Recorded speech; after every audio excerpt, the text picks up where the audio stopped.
शर्मा जाती है। अब लेकिन मैं तो पहले से ही शादीशुदा हूँ।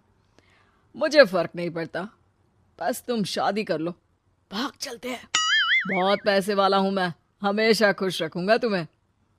नीरू रोहित से मिलकर सारा प्लान बना लेती है और फिर एक दिन घर से भाग जाती है।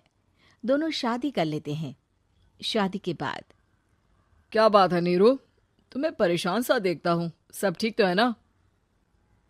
हाँ हाँ, सब ठीक है।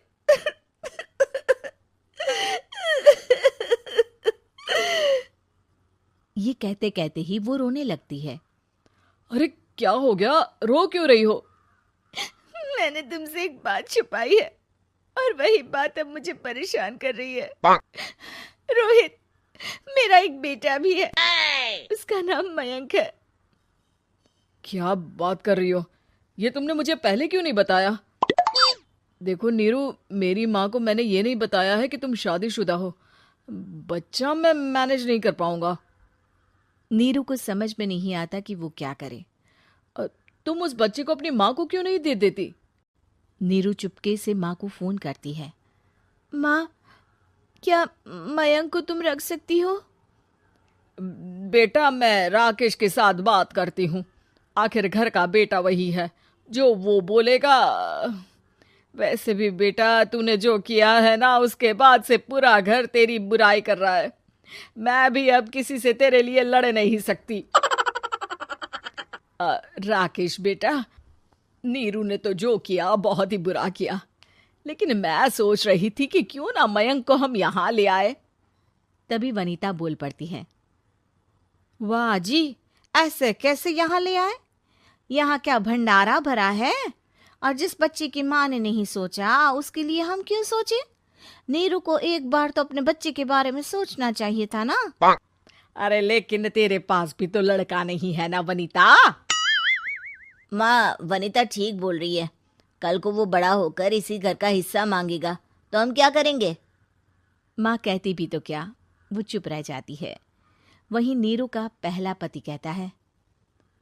माँ, अगर आज भी वो वापस आ जाए तो मैं उसे माफ कर दूंगा। बेटा, गरीबी चीज ही ऐसी है, क्या करेगा। तू तो अब मयंक का सोच। वो बेचारा तो बिना माँ का हो गया। मयंक के खातिर तू दूसरी शादी कर ले बेटा।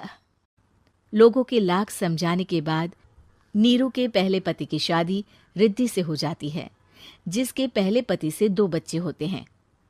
देखो जी, मैंने शादी सिर्फ बच्चे के खातिर की है। मैंने भी शादी सिर्फ बच्चों के खातिर की है। वहीं नीरू के दूसरे पति के मन में ये बात घर कर जाती है कि नीरू एक मासूम बच्चे को उसके खातिर छोड़ कर आई है। अब देखो नीरू, मुझे लगता है कि जो औरत अपनी कोख का बच्चा छोड़ सकती है, वो तो कुछ भी कर सकती है। कल को तुम्हें मुझसे अच्छा कोई मिल गया तो तुम तो मुझे भी बाय बाय कर दोगी ना। नीरू को अब उसका दूसरा पति ताने देना शुरू कर देता है। तंग आकर नीरू उसके यहाँ से भागकर अपने पहले पति के पास चली जाती है। लेकिन ससुराल में क्या लेने आई है नीरू, मयंक को? नहीं नहीं सासू माँ, मुझसे गलती हो गई, मुझे माफ कर दीजिए। नीरू, अब वक्त खत्म हो गया है, मेरी शादी हो चुकी है। तो छोड़ दो ना उसे, हमारा बच्चा है। मैं आपको अपनी माँ नहीं मानता, मेरी नहीं मान तो बात अच्छी है।